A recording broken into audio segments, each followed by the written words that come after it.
Welcome back, guys. We are going to continue to learn about semantic markup in HTML, and today we will learn about address element.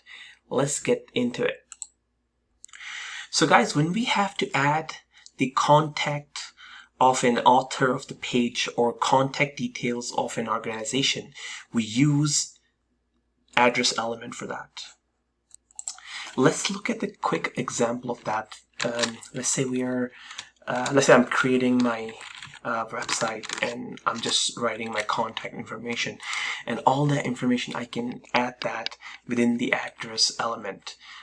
So I would say my name is Kashif Mahmood, and I'll add BR tag. We already know about that. It's a new line tag.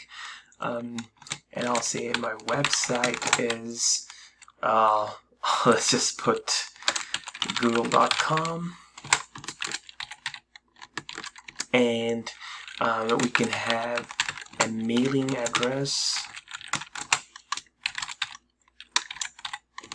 and then add that. I'm just gonna add a dummy mailing address. This is not my actual address, by the way.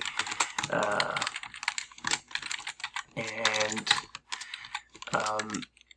that's it. Now I'll just add the city. This is just an example. An address element can contain a physical address, a phone number, and also an email. So now let's run it and see how does it look in the live server. So I'm just going to bring that screen over here. Let's put it on the side here.